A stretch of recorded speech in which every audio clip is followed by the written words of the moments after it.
Hello everyone, आज हम एक और इम्पॉर्टेंट न्यूज़ को कवर करेंगे जो कि पहलगाम हमले के बाद अब पाकिस्तान की तरफ से एक बयान आ रहा है। उन्होंने एक फ़ैसला लिया है। इस न्यूज़ में हम पूरे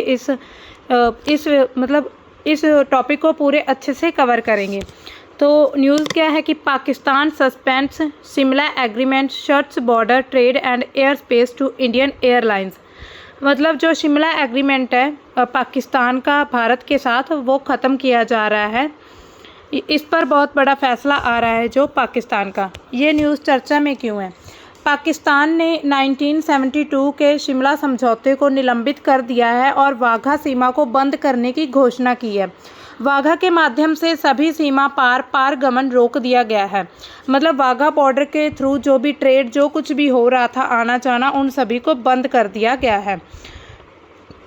पाकिस्तान के पीएमओ ने कहा है कि पीएमओ है जो वहाँ के, उन्होंने कहा है कि भारत के साथ सभी द्विपक्षीय समझौते तब तक स्थगित रहेंगे जब तक कि भारत कथित सीमा पर आतंकवाद, लक्षित हत्याओं और कश्मीर पर अंतर्राष्ट्रीय कानून और संयुक्त राष्ट्र के प्रस्तावों का उल्लंघन करना बंद नहीं कर देता।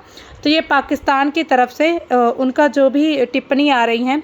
पाकिस्तान ने गुरुवार को 1972 के शिमला समझौते को निलंबित कर दिया। भारतीय एयरलाइनों के लिए अपना हवाई क्षेत्र बंद कर दिया, मतलब अवरुद्ध कर दिया है। वाघा सीमा क्रॉसिंग बंद कर दी है। भारत के साथ सभी प्रकार के व्यापार पर रोक लगा दी गई है। और ऐसा कहा जा रहा है कि सिंधु जल संधि के तहत पाकिस्तान को मिलने वाला पानी, उसको भी बहुत से प्रयास किए जा रहे हैं। मतलब ऐसी स्थिति बन रही है कि युद्ध की कार्रवाई माना जाएगा, कि एक तरह से युद्ध छिड़ रहा है। ये घोषणाएं प्रधानमंत्री शहबाज शरीफ की अध्यक्षता में हुई थी। ये देखिए, यहाँ पर उनका पिक्चर लगा हुआ है। ये हैं वहाँ के प्रधानमंत्री शहबाज शरीफ। उनके बाद ये उनकी अध्यक्षता में एक मीटिंग हुई थी। उसके बाद ये सभी घोषणाएं की गई हैं, जिसमें पहलगाम आतंकवादी हमले के बाद सिंधु जल संधि को निलंबित करने, राजनयिक संबंधों को कम करने और भारत के कदम पर देश की प्रतिक्रिया तैयार की गई है। पाकिस्तान के प्रधानमंत्री ने अपने बयान में क्या कहा है, ये प्रॉपर उनकी वर्डिंग है, आप देख सकते हैं, यहाँ पर रीड कर सकते हैं। पाकिस्तान शिमला समझौते के सहित भारत के सभी द्विपक्षीय समझौतों को तब तक स्थगित रखेगा जब तक कि भारत पाकिस्तान के अंदर आतंकवाद को बढ़ावा देने, अंतर्राष्ट्रीय हत्याओं और कश्मीर पर अंतर्राष्ट्रीय कानून और संयुक्त राष्ट्र के प्रस्तावों का पालन न करने के अपने स्पष्ट व्यवहार से बाज नहीं आता है। तो ये उनके जो प्रधानमंत्री है पाकिस्तान के, उनका बयान है। भारत ने पाकिस्तान के साथ अपने संबंधों को कमतर कर दिया है। अब देखिए, भारत ने भी कुछ ऐसे संबंध हैं जो भारत और पाकिस्तान के बीच थे, उनको ख़त्म करने की कोशिश की है। मतलब बयान दिया है, फैसला किया है। भारत ने जो बुधवार को पाकिस्तान के साथ राजनीतिक संबंधों को कम कर दिया है और कई कदमों की घोषणा की है, जिनमें पाकिस्तानी सैन्य अताशों को निष्कासित करना, मतलब जो पाकिस्तान के जो सैनिक के जो अधिकारी यहाँ पर भारत में थे, उनको यहाँ से हटाने का जो उन्होंने घोषणा की है। 6 दशक से अधिक पुरानी सिंधु जल संधि को निलंबित करना और पहलगाम आतंकवादी हमले की सीमा के पार संबंधों के मद्देनज़र अटारी भूमि पारगमन चौकी को तत्काल बंद करना शामिल है। अब देखिए क्या क्या फैसले किए कि एक तो सिंधु जल संधि को ख़त्म करने का, जो कि 60 साल से भी अधिक समय से चल रही थी, और पहलगाम आतंकवादी हमला हुआ है जो, उसके बाद जो सीमा के पार जो संबंध मद्देनज़र जो भी अटारी, जो वाघा अटारी बॉर्डर है, उसको बंद करने का, उसके थ्रू जो भी ट्रेड, जो कुछ भी मतलब पारगमन हो रहा था, उसको ख़त्म करने का फैसला किया गया है। इसके अलावा जो भी भारत में पाकिस्तान के अधिकारी थे, उनको वापस भेजने के लिए कहा है।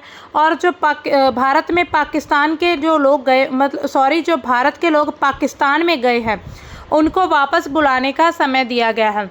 और इसके साथ ही जो सार्क जो वीज़ा था, सार्क वीज़ा है, जो सार्क कंट्रीज़ कौन सी हैं, एक संगठन है, ये साउथ एशिया का एक संगठन है जिसमें 8 देश शामिल हैं। उसमें इन 8 देशों का जो आपसी मतलब संबंधों को लेकर ये संगठन बनाया गया था, जो भी व्यापार है अच्छे से उसको चलाया जा सके। और इसके साथ ही ये सार्क जो संगठन, ये परमिशन देता है भारत को पाकिस्तान में एंट्री की, और पाकिस्तान को भारत में एंटर होने की ये एक वीज़ा जारी करता है उसके थ्रू। तो भारत ने ये फैसला कर दिया है कल रात को कि बुधवार की रात को ये फैसला किया गया है कि ये जो वीज़ा था इसको रद्द किया जाएगा। अब देखिए ये न्यूज़ जो है शिमला समझौते पर कि पाकिस्तान ने जो शिमला समझौता है उसको सस्पेंड करने का आदेश जारी कर दिया है। तो सबसे पहले ये समझते हैं कि शिमला समझौता है क्या। 1971 के युद्ध के बाद भारत और पाकिस्तान के बीच शिमला का समझौता हुआ था। जो भारत और पाकिस्तान का युद्ध होता है 1971 में, उसके बाद ये एक संधि टाइप एक एग्रीमेंट किया गया था, समझौता। ये 28 जून से 2 जुलाई 1972 तक हिमाचल प्रदेश के शिमला में कई दौर की चर्चाओं के बाद हुआ था। मतलब कई दौर ऐसे थे, उनके बहुत सारी चर्चा की गई थी। उसके बाद जो शिमला में, हिमाचल प्रदेश का जो शिमला है, जो कैपिटल है शिमला, उस पर मतलब उस जगह में जो चर्चा हुई थी उस पर ये फैसला किया, ये संधि हुई थी। तत्कालीन भारतीय प्रधानमंत्री उस समय पर जो भारतीय के प्रधानमंत्री इंदिरा गांधी थी और पाकिस्तान के राष्ट्रपति जो जुल्फ़िकार अली भुट्टो ने इस समझौते पर हस्ताक्षर किए थे। इस समझौते का उद्देश्य था कि युद्ध के बाद का जो तनाव है उसको कम करना और शांतिपूर्वक सह अस्तित्व को बढ़ावा देना, मतलब शांति बनाई रखी जा सके दोनों देशों के बीच। भारत ने 1971 के युद्ध में पाकिस्तान को हराया था और एक स्वतंत्र बांग्लादेश बनाने में मदद की थी। अब देखिए 1971 से पहले क्या था, जो वेस्ट पाकिस्तान है और इधर जो बांग्लादेश का जो बांग्लादेश है आज का, उस समय पर इसे ईस्ट पाकिस्तान कहा जाता था। और जब ये युद्ध हुआ था तब इस ईस्ट पाकिस्तान को, जो आज का बांग्लादेश है, इसको आज़ाद करवाया था दूसरे जो पश्चिमी पाकिस्तान है उससे, क्योंकि पहले ये उसके अंडर ही आता था। 93,000 से भी ज़्यादा पाकिस्तानी सैनिकों को युद्धबंदी बना लिया गया था और भारत ने पाकिस्तान के लगभग 5,000 वर्ग मील क्षेत्र पर कब्जा कर लिया था। तो ये जो युद्ध हुआ था 1971, उस पर जो पाकिस्तान उसकी हार हो जाती है और जो बांग्लादेश उसको आज़ाद कर दिया जाता है। ये सब जो होता है भारत की मदद से ही होता है। और उस समय जो पीएम थी, प्रधानमंत्री इंदिरा गांधी थी, तो उन्होंने एक समझौता किया था जिसको शिमला एग्रीमेंट या शिमला समझौते के नाम से जाना जाता है। इसकी जो प्रमुख बातें क्या थी, जो प्रावधान किए गए थे, सबसे पहले कि दोनों देशों में आपसी शांति बरकरार रहेगी, सभी द्विपक्षीय वार्ता के माध्यम से हल किए जाएंगे, जो भी मुद्दे हैं, जो भी प्रॉब्लम्स हैं, जो भी इनके आपस में आपसी विवाद हैं, उनको सॉल्व किया जाएगा। वापसी की प्रक्रिया क्या रहेगी कि युद्ध में कब्जे किए गए जो क्षेत्र हैं उनकी वापसी होगी और भारत पाकिस्तान युद्धबंदियों को छोड़ेगा, मतलब जो भी युद्धबंदी उनको छोड़ देगा।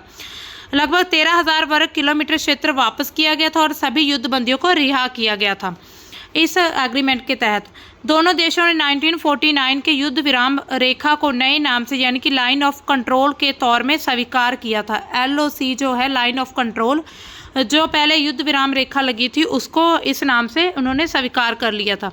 ये देखिए आप पिक्चर में देख सकते हैं, ये है जो भारत की पीएम थी इंदिरा गांधी और ये जो वहाँ के प्रेसिडेंट थे, राष्ट्रपति थे उस समय, जुल्फ़िकार अली भुट्टो। जो पाकिस्तान के राष्ट्रपति जुल्फ़िकार अली भुट्टो, ये देखिए उन्होंने समझौते पर साइन किए थे दोनों ने। इसमें प्रमुख तौर पर प्रावधान क्या है, इसको हम डिटेल में थोड़ा जानेंगे। पहले हमने थोड़ा सा ऐसे मतलब बेसिक सा किया था, अभी हम पूरे डिटेल में जाएंगे कि ये जो समझौता हुआ था शिमला एग्रीमेंट, इसके प्रमुख जो प्रावधान किए गए थे, जो फैसले किए गए थे, वो क्या थे। सबसे पहले कि विवादों का द्विपक्षीय समाधान, मतलब जो भी आपसी विवाद चल रहे हैं उनको दोनों देशों के सहित एक साथ बैठक में इसको सॉल्व किया जाएगा। खास करके जो जम्मू कश्मीर का मुद्दा है ना, वो तभी से चलता आ रहा है जब 1947 में पाकिस्तान भारत से अलग हुआ था। उस समय से जम्मू कश्मीर का मुद्दा चल रहा है कि पाकिस्तान कहता है कि ये जम्मू कश्मीर हमारा है और भारत कहता है कि ये हमारे अंडर में है, मतलब हमारे एरिया में आता है। इस धारा ने कश्मीर मुद्दे को संयुक्त राष्ट्र जैसे अंतर्राष्ट्रीय मंचों से प्रभावित रूप से हटा दिया था। दूसरा क्या है कि नियंत्रण रेखा का जो सम्मान किया जाएगा। दोनों देशों ने 17 दिसंबर 1971 को स्थापित युद्ध विराम रेखा का सम्मान करने पर सहमत हुए थे। इसे नियंत्रण रेखा LOC के रूप में जाना जाता है। लाइन ऑफ कंट्रोल को मान्यता दी गई थी और दोनों पक्ष इसे एक तरफा रूप से नहीं बदलने पर सहमत हुए थे, मतलब कोई भी एक देश इसको नहीं बदल सकता। मैप में हम इसकी लोकेशन देखते हैं कि लाइन ऑफ कंट्रोल एक्चुअल में है क्या। ये देखिए, ये लाइन ऑफ कंट्रोल है ये इंडिया है, जम्मू कश्मीर। ये जो लाइन ऑफ कंट्रोल का जो इंडिया का ये सियाचिन ग्लेशियर वाला एरिया है, और ये इसको अक्साई चीन, मतलब चीन इस एरिया को कहता है कि ये हमारा एरिया, ये जितना भी है ना ये वाला, इसको आप अच्छे से देखिए, ये वाला ये एरिया जो है चीन कहता है कि ये हमारा एरिया है, और इधर वाला जो है पाकिस्तान वो कहता है कि ये हमारा एरिया जम्मू कश्मीर का। तो यहाँ पर एक रेखा खींची गई थी, लाइन ऑफ कंट्रोल, इसको मान्यता दी गई थी। तो अब देखिए जो दोनों देश ही भारत से कुछ क्षेत्र छीनने की कोशिश कर रहे थे, तो इसी बीच ये समझौता किया गया था। क्षेत्र और युद्ध बंदियों की वापसी होती है। इसमें अगला प्रावधान क्या किया गया है कि जो क्षेत्र और युद्ध बंदी है उनकी वापसी कैसे होगी। भारत ने पश्चिमी पाकिस्तान के कब्जे वाले इलाकों को वापस करने के लिए 90,000 युद्ध बंदियों को रिहा करने पर सहमति जताई थी। बदले में पाकिस्तान ने बांग्लादेश को मान्यता देने और द्विपक्षीय संबंधों को सामान्य बनाने का वादा किया था। मतलब भारत ने उनके सामने ये शर्त रखी थी कि जो पाकिस्तान के हमने एरिया कब्जे में लिया उनको हम तभी वापस करेंगे जब 90,000 युद्ध बंदियों को रिहा करेंगे आप। तो इसी तरह से जो बदले में मतलब क्या कहा गया था कि पाकिस्तान ने बांग्लादेश को भी आज़ाद कर दिया था। शांति और सहयोग, दोनों देशों एक दूसरे की संप्रभुता का सम्मान करेंगे और बल प्रयोग से बचने के लिए प्रतिबद्ध। वे व्यापार, संचार और सांस्कृतिक आदान प्रदान को बेहतर बनाने में भी सहमत हुए थे। तो शांति और सहयोग बनाया जाएगा। परमाणु स्थिरता को लेकर क्या प्रावधान था? समझौते को बल मिला परमाणु हमले के जोखिम को कम करने, क्षेत्रीय स्थिरता को बढ़ावा देने के महत्व पर जोर दिया गया था। मतलब जो परमाणु हमले हैं उसको खत्म, मतलब कम किया जाएगा। मतलब परमाणु हमला ऐसे ही हर किसी बात पर नहीं कर दिया जाएगा। इसका प्रावधान था कि परमाणु की जो स्थिरता है उसको बरकरार रखा जाएगा। दोनों देशों ने संयुक्त राष्ट्र चार्टर के सिद्धांतों के प्रति अपनी प्रतिबद्धता को फिर से पुष्टि की थी। शिमला समझौते का प्रभाव क्या पड़ा था? शिमला समझौते ने भारत को कश्मीर मुद्दे के द्विपक्षीय मंच पर लाने में मदद की थी। इससे भारत को बाहरी दबाव का सामना करने का मौका मिला और पाकिस्तान का इस मामले के अंतर्राष्ट्रीयकरण करने का मौका नहीं मिला था। इसने सैन्य तनाव को कम करने, दक्षिण एशिया में स्थिरता को बढ़ावा देने में भी योगदान दिया था। भूमि पुनर्ग्रहण हुआ था। संधि के तहत भारत युद्ध के दौरान जब्त की गई 13,000 वर्ग किलोमीटर से ज़्यादा जमीन वापस कर दी गई। हालांकि भारत ने कुछ रणनीतिक क्षेत्रों को बरकरार रखा था, जैसे कि तुर्तुक, धोतांग, तयाशी और चोरतब घाटी में चालुंका, जिसका क्षेत्रफल 883 वर्ग किलोमीटर से भी ज़्यादा था। मतलब भारत ने जो भूमि पर पुनर्ग्रहण कर लिया था, लेकिन कुछ रणनीतिक क्षेत्र थे उनको वैसे ही बरकरार रखा था। बांग्लादेश को राजनीतिक मान्यता दी गई थी। इस समझौते के तहत ही पाकिस्तान के द्वारा बांग्लादेश को राजनीतिक मान्यता देने का जो मतलब फैसला किया गया था, और जो नए राष्ट्र के निर्माण में एक महत्वपूर्ण कदम था। इसलिए ये जो समझौता ना इस वजह से भी इम्पोर्टेंट हो जाता है, क्योंकि इस समझौते के तहत ही जो बांग्लादेश उसको आज़ाद किया गया था पाकिस्तान से। इससे पहले बांग्लादेश पाकिस्तान का हिस्सा था। युद्ध और समझौते ने भारत को एक प्रमुख क्षेत्रीय शक्ति के रूप में स्थापित किया था। जो प्रधानमंत्री इंदिरा गांधी, उनके नेतृत्व ने वैश्विक मंच पर भारत की स्थिति को बढ़ा दिया था। पाकिस्तान के लिए समझौते ने उनके सैनिकों और क्षेत्र की वापसी सुनिश्चित की थी, लेकिन कश्मीर को अंतर्राष्ट्रीय मुद्दा बनाने में विफल रहा था। हालांकि बार बार संघर्ष विराम उल्लंघन और आतंकवाद के समर्थन ने समय के साथ समझौते की विश्वसनीयता को कमज़ोर कर दिया है। सरकार शिमला समझौते से बाहर निकलने पर विचार कर रही है। अभी जो करंट में न्यूज़ चल रही है, अगर ऐसा होता है तो पाकिस्तान के लिए इसके गंभीर परिणाम हो सकते हैं। इससे पाकिस्तान को भी बहुत लॉस होगा। कश्मीर पर जो प्रभाव का नुकसान, पहला तो यह कि समझौता यह था कि कश्मीर को द्विपक्षीय मुद्दा मानने का ढांचा प्रदान करता है ये समझौता। यदि पाकिस्तान इससे पीछे हटता है तो भारत ये तर्क दे सकता है कि समझौता तो अब वैलिड है नहीं, अब जो एग्रीमेंट है, और वह किसी बाहरी हस्तक्षेप के कश्मीर पर अपने आंतरिक नियंत्रण पर दावा कर सकता है। मतलब अब पूरी तरह से जो भारत है कश्मीर को अपने अंडर में कर सकता है। कूटनीतिक परिणाम क्या है इसके? इस समझौते से पाकिस्तान की अंतर्राष्ट्रीय साख को नुकसान पहुंच सकता है। वैश्विक समुदाय इसे एक गैर जिम्मेदाराना हरकत मान सकता है, जिससे पाकिस्तान का कूटनीतिक अलगाव बढ़ सकता है। भारत इस अवसर का उपयोग पाकिस्तान के आतंकवाद से संबंधों को उजागर करने के लिए कर सकता है। मतलब भारत की तरफ से कोई भी इस पर एक्शन लिया जा सकता है। अगर ये समझौता ख़त्म होता है तो सैन्य और सामरिक परिणाम क्या होंगे। भारत में जो LOC की स्थायी सीमा माना गया है, लाइन ऑफ जो कंट्रोल है उसको, जिसने भारत को और अधिक आक्रामक रणनीति अपनाने के लिए प्रेरित किया, जिसमें विकास परियोजनाओं का विस्तार करना या पाकिस्तान के कब्जे वाले क्षेत्र, जिसमें POK पाकिस्तान ऑक्युपाइड कश्मीर वाले क्षेत्र है, उनके लोगों के साथ सीधा संपर्क स्थापित करना भी शामिल है। पाकिस्तान के जो आंतरिक खतरे हैं वो भी बढ़ सकते हैं। शिमला समझौते को रद्द करने के कारण पाकिस्तान के लिए घरेलू परिणाम भी कुछ हो सकते हैं। इससे आतंकवाद को परियोजित करने में मामले में पाकिस्तान का रिकॉर्ड उजागर हो सकता है और वित्तीय कार्रवाई की कार्यबल यानी कि FATF जैसी वैश्विक संस्थाओं से सख्त कार्रवाई की उम्मीद की जा सकती है, जिससे उसकी आर्थिक स्थिति खराब हो सकती है। मतलब पाकिस्तान अगर ये समझौता रद्द करता है तो इससे उसकी भी जो आर्थिक स्थिति होगी वो कमज़ोर होगी। पाकिस्तान में राजनीतिक अस्थिरता, आर्थिक संकट गहरा हो सकता है। भारत के साथ तनाव इस आंतरिक सुरक्षा को और प्रभावित कर सकता है, जो खासकर बलूचिस्तान का क्षेत्र है।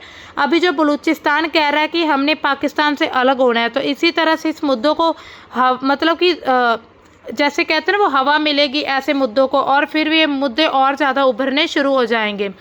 तो ये थी हमारा आज का जो न्यूज़ था, ये हमारी आज की न्यूज़ थी। इसके साथ और भी अब कोई भी अपडेट आएगी तो हम आपको अपडेट देते रहेंगे। आप अपडेट लेने के लिए इस चैनल को सब्सक्राइब कर दीजिए। अगर आपको अच्छी लगी है तो वीडियो को लाइक कर दीजिएगा, और मिलते हैं हम अपनी किसी नेक्स्ट न्यूज़ के साथ। तब तक के लिए बाय। Thanks for watching.